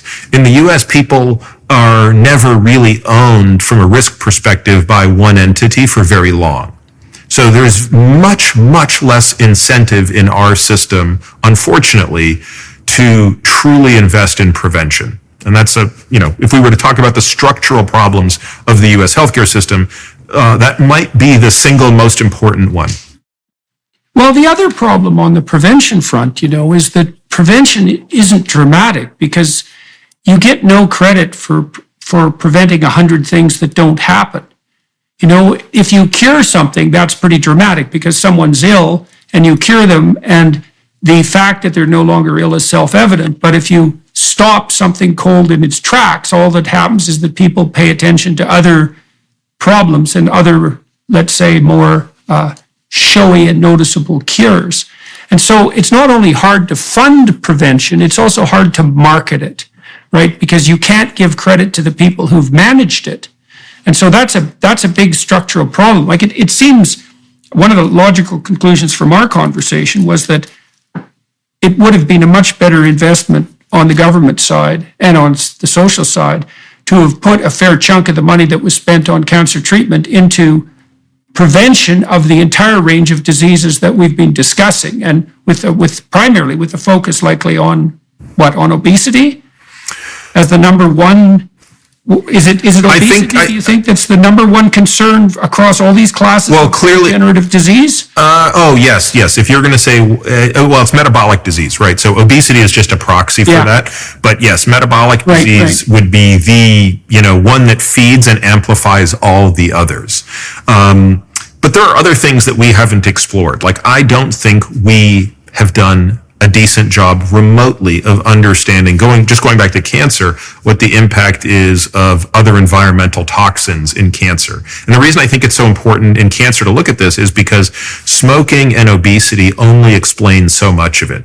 So in other words, I can't tell you what the number is, but it's knowable and it's large. The number of people who get cancer who are neither smokers nor have obesity or insulin resistance.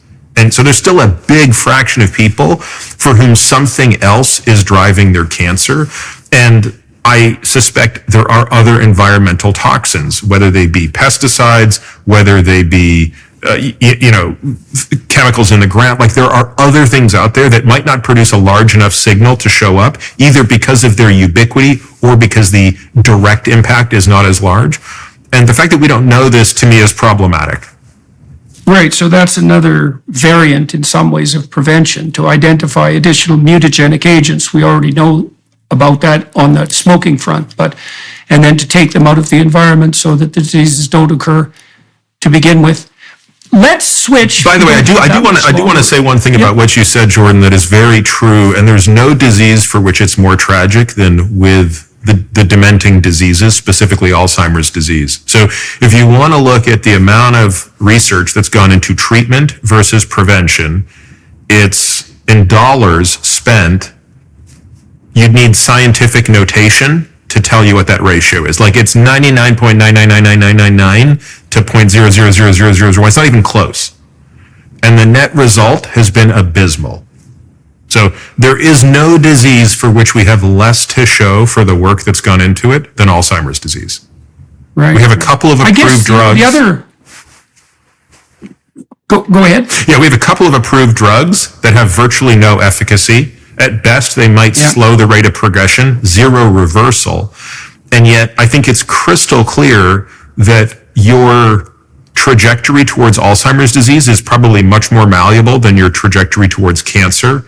And we should have a very clear playbook on what that looks like, given how difficult it is to treat that disease once it's present. Right. Well, I guess the other problem on the prevention front is that it's more difficult to monetize prevention. It's quite straightforward to monetize drugs, to cure or to not cure as long as they're administered to enough people. But how do you monetize prevention? And people might say, well, everything can't be about money. It's like, well, without money, you can't market, and without marketing, you can't communicate. And so there's all sorts of obstacles that are quite subtle in the way of mounting an effective prevention campaign. But it certainly seems, let's close with two questions. One might be, if you could seize control of public health spending on the research and public policy front, where would you devote the bulk of resources now? I mean, like one example might be, well, would we start a campaign to reduce the consumption of carbohydrate, especially sugar? But we talked about other elements of prevention as well. If we were going to spend our money, research money and our public health money efficiently and get the most bang for the buck, where do you think we should spend it? And what evidence do you have to support that? It's really hard to say because this is just as much a behavioral question as it is a scientific or medical question. Again, the numbers point back to exercise, Jordan. There's no ambiguity about that, right? You're going to get more benefit in a person's health if you get their VO2 max high, you put lots of muscle mass on them, and you create a high degree of strength. And that's going to be true for men, women, young, old. It doesn't matter. There is no exception to this rule. And therefore, I would put most of my resources from a public health standpoint into how do you do that? How do you make exercise something that is interwoven from preschool onward at a level that is truly efficacious? And that's going to not just mean getting people to exercise, it's going to be figuring out ways to change the environment that supports being active more often so that you're being active and not even when you're not exercising. But it's also going to involve understanding that everybody's different. There are some people who hate exercise, and what do you need to do to make it more enjoyable for those people? What kind of financial incentives do you put in place for people to exercise? Because I really do believe carrots can be more effective than sticks here. And, people are sitting here talking about, universal basic income as a potential way to alleviate some of the societal problems. Well, if we're going to be paying people, maybe paying them to exercise and providing, a way for a really good incentive around this, because it's going to obviously save cost, but I think more importantly, improve the quality of a person's life. No individual cares about the cost, right? Because they're not bearing the cost. So the arguments around that I don't think matter. I think the only thing that matters is, can we have you do something that's going to improve the quality of your life? Wonder what would happen if we took kids out for a 15-minute walk every morning as part of the school curriculum and made that habitual.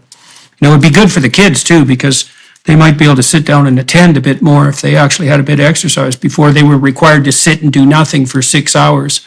So, to start building those habits of activity in youth so that they persist. I would get rid of chairs. I would get rid of chairs in schools. Every kid would have a standing desk. I mean, sitting is just it's not a particularly productive thing in the position we do it in, right? I mean, sitting in a squatted position is fine, but the angle that we're sitting at is really, it's not conducive to great biomechanics later in life. So if you watch a child, your kids are probably too old now, but mine are not. I can see the change in body mechanics as they go through more and more time in chairs. And it's true of adults. Well, right. Well, obviously what we're doing in schools is training people to be sedentary. Yeah. Obviously. I mean, that might be the most fundamental impact of the education system.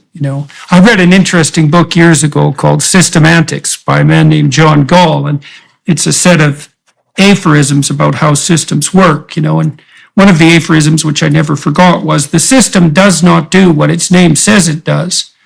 And so when you analyze a system, for example, one of the reasons I think that universities get away with charging tuition fees that are like absolutely unreasonable by any standard is that you have a pretty decent chance of meeting your lifetime mate if you go to university.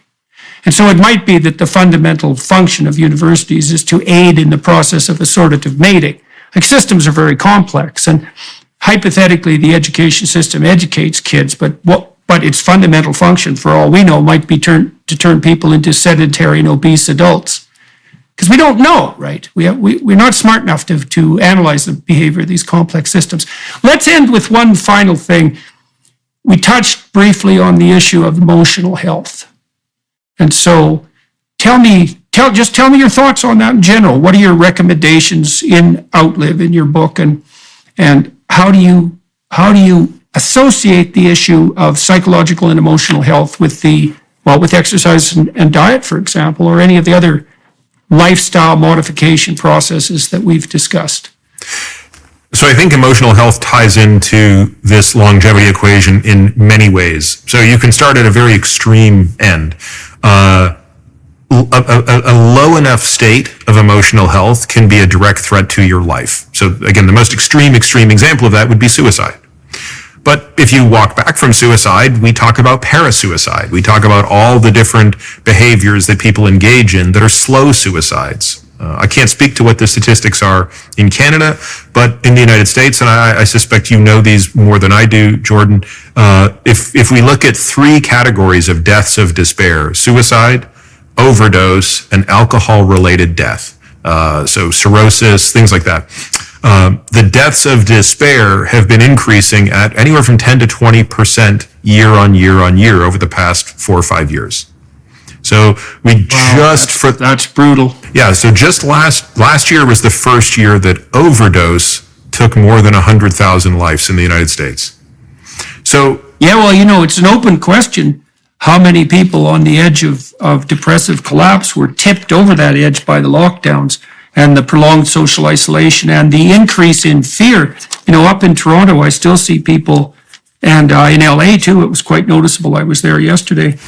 I still see people cowering behind their masks. And, you have to have been made pretty chronically afraid to still be doing that. And the cost to people's health of the fear campaign that drove the lockdowns, we're going to see that. I mean, I don't know how that's contributing to the excess death statistics. I think it would be very difficult to say that those statistics I rattled off aren't impacted by COVID. So what's going to be interesting is to see how that plays out going forward.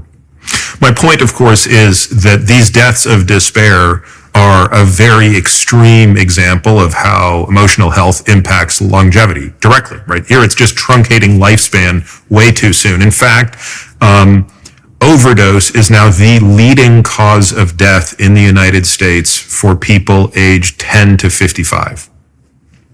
Wow. Oh, that's terrible. So what do you see on the prevention front there? Or do you have let's go even one layer further, because I'm sure there's someone listening to this who says, well, look, that's not me. I don't drink to excess. I would never touch an illicit drug, and I'm in no danger of killing myself. So that means emotional health is checked. And I would say, no, not really, because that's just the first layer. Let's go one layer deeper. I think the next layer is how many people, because of their relationship with themselves, are unable to self-care. If we're really going to be honest about it, how often do we engage in not what would rise to the level of quote unquote harmful behavior, but certainly things that are not in our best care. Eating a little bit too much, not exercising enough, not sleeping well, engaging in behaviors or failing to engage in healthy behaviors. Now, I see this constantly with patients where it's not that they don't know what to do. It's not that they don't know that they should exercise, but if you really push them, they have a negative relationship with themselves that is preventing them from taking care of themselves. And I would say that the impact on length of life there and quality of life is much bigger than the deaths of despair, but it's much harder to quantify. So then I go even one step further and say, okay, well, you're not in category 1, where you're an immediate threat to your life because of this your emotional health, and you're not even at the point where you're failing to take care of yourself. But now you maybe land where you're just not happy. Your relationships suck, right? You're a lousy father, you're a lousy husband, you're a lousy parent, any of these things.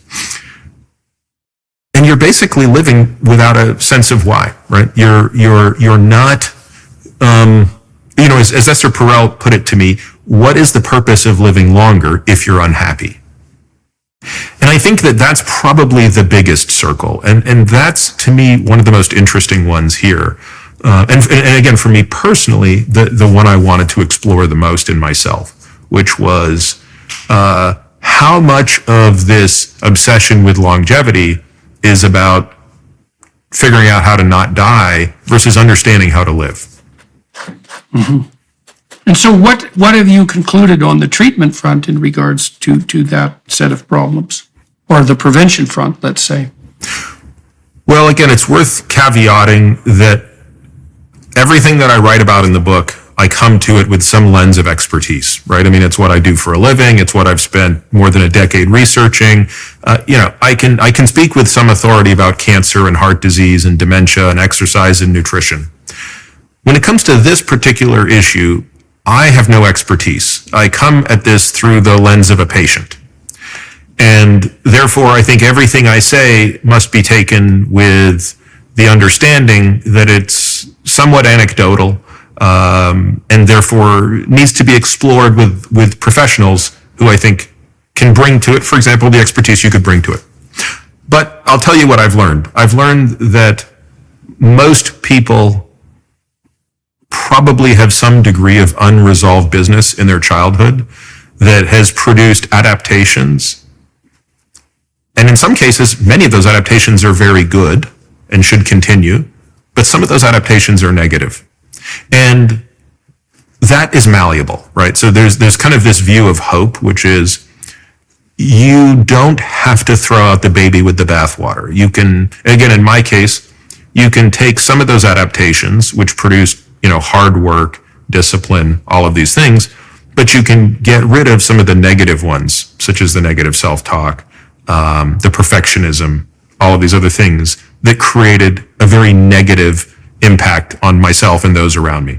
So this requires very hard work. And unfortunately, it's not something that lends itself to the faint of heart. Unfortunately, at least in my experience, I'd be much more curious at your experience.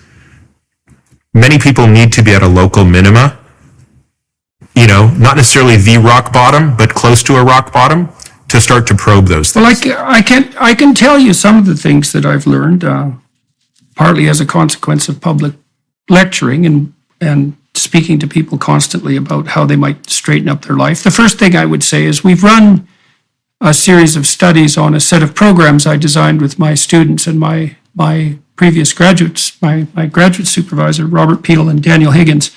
Peel was my supervisor and Higgins my student.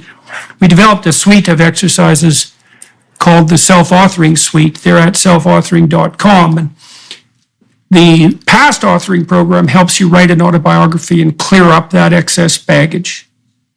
And the present authoring program helps you analyze your faults and your virtues rather programmatically so that you can start to generate a strategy to rectify your faults and to capitalize on your virtues.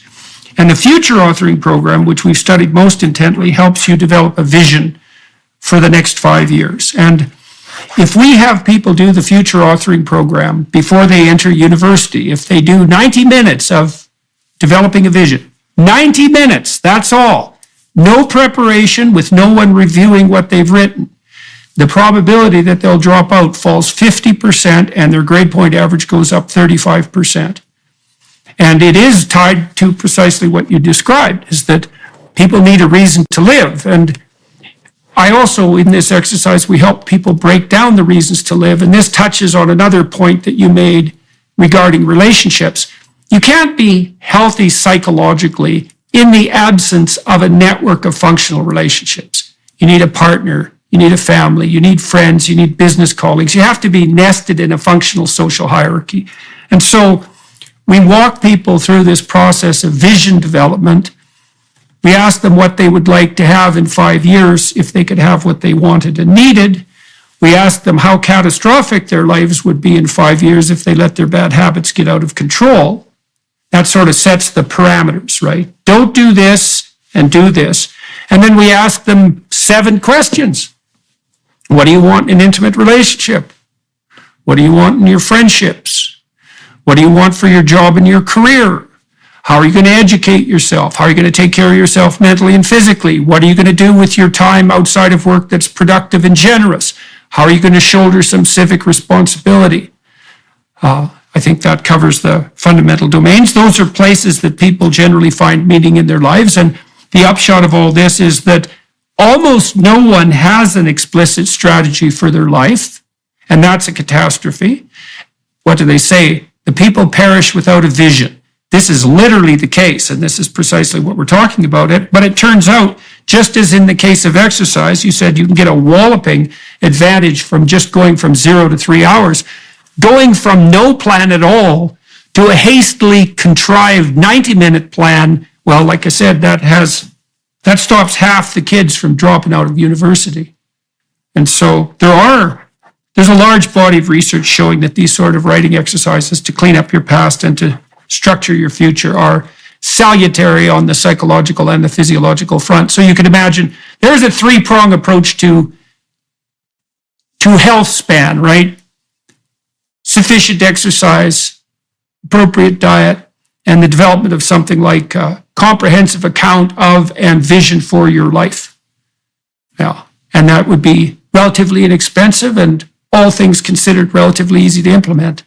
So you never know, maybe we'll get smart enough to move hard in that direction as a society over the next couple of decades. So I guess, is there anything else you would like to tell people before we close? We're going to turn, just so everybody's listening knows, and watching, we're going to turn to the Daily Wire Plus platform. I'm going to talk to Dr. Adia for additional half an hour about the development of his interest in these areas over his lifespan. That's usually what I do in that half an hour period. But is there anything else, Dr. Adia, that you would like to relate to the viewers and listeners before we close? No, I think those are 3 great principles there. And I guess the only final thing I would say, and it kind of ties a little bit into the last one, is there's an exercise I have my patients do called the marginal decade exercise. So you write down on a piece of paper your age, so I'm 50, and you draw a line extending across the page, and you tick off at 10-year increments, so 60, 70, 80, 90. And then I do the same exercise for my kids. So I have a 15-year-old girl, 9-year-old boy, 6-year-old boy, and I tick those out at the same 10-year increments. So 25, so the daughter 25, 35, 45, 55, etc., and they're lined up, okay? And then I start to imagine when they might have kids. So this is a little bit of guessing, but I start to put, grandkid 1, grandkid 2, grandkid 3, grandkid 4. Okay. And then I go to what is the actuarial expectation of my life, which is, low to mid 80s. And I ask the question, what would another decade buy me? And on one level, it doesn't look that interesting, right? It's buying me the difference between being 83 and 93. But if that 10 years is at a reasonable high level of function, and let's be clear, it's not going to look like it looks now, but I define what that function is. I still want to be able to walk up a flight of stairs. I still want to be able to carry a bag of groceries. I still want to be able to lift my suitcase up. I look down and I see what a difference it is in terms of those relationships. It's a profound difference in the decade of that person's life and my ability to be a part of that life and for them to be a part of my life. And I say all of that because it's the why that matters a little bit here. Right. Well, that might be part of the magic bullet in relationship to prevention is that, well, why you should eat junk food is obvious. It's immediately gratifying and delicious. So the why is a no-brainer. It's the same with abuse of drugs like cocaine. We don't have to explain why people abuse cocaine. We have to explain why all people don't abuse it 100% of the time, because it immediately activates the systems that mediate positive emotion. So that's a no-brainer. If you look at the alcohol cessation literature, what you find is quite a pronounced multi-decade set of conclusions that show that if you want to stop drinking, you need a reason. You need to find something to do that's better than drinking. And if you like alcohol, drinking's pretty good. It's a highly social activity. It's not that expensive. It's available constantly. It's an anxiolytic. It's a psychomotor stimulant for some people. It probably increases opiate response, so it's very rewarding. Well, the problem is that it ruins your life over a multi-decade period and blows your relationships to bits. But if you don't have a vision of yourself extending across that span of time, then why the hell should you care? And it might be the same on the exercise and nutrition front. It's like, you're not going to take care of yourself unless you know you have something useful to do. And I've been talking to people all over the world about taking responsibility, partly because if you take responsibility for other people, it improves your relationships. And if you have better relationships, well, you're much more resilient and you have much more of an opportunity for positive emotion. And so if you take responsibility, you have a long-term vision of yourself as well. And so maybe the psychologists and the medical doctors can get together and figure out how to ally the work on exercise and nutritional improvement with motivation and produce prevention strategies that people will actually follow, partly because they see a reason in following them. You need a reason to make sacrifice, Yeah, I think that's the key. I think that's the key point here, and I think that's the point I'm trying to make with respect to emotional health, which is if you don't have this why, we're just not robots that can be programmed to do all those other things. We have to have a reason, and I think your examples are great ones. Virtually everything that is bad for your health feels much better in the moment. So to say no to that, you have to offset the hyperbolic discounting problem of delayed gratification. You must have something that is stronger than the immediate hedonic pleasure of either not exercising, eating the wrong thing, staying up too late. You pick whatever it is. Yeah, well, when I want to have a banana split, which is reasonably often, I think, but I'm pretty happy to have a physiological constitution that's a lot more like it was when I was 23 than I had when I was 50. That's a pretty good deal, and the value in that, I suppose that marginal decade, for example, the value in that's palpable enough so that I think, it is a sacrifice, but it's probably worth it. So that's the question, What's it worth making a sacrifice for? And it's a question you have to answer if you're going to put your life together and put your health together. All right, everyone watching and listening on YouTube, thank you very much for your time and attention. To the Daily Wire Plus people for facilitating this conversation, that's much appreciated. I'm here in Boise, Idaho today doing this conversation. Daily Wire always finds me a studio and a studio for my guests. To the film crew here, thank you very much for flawless experience. Dr. Adia, it was very good of you to talk to me today. I wish you the best of luck with outliving the book and in your own life. And I would also encourage those who are listening to continue to follow our conversation on the Daily Wire Plus platform, where we'll talk for another half an hour on more biographical and personal issues. Thanks very much, everybody. Thanks, Dr. Adia. It's good to meet you. Thank you so much.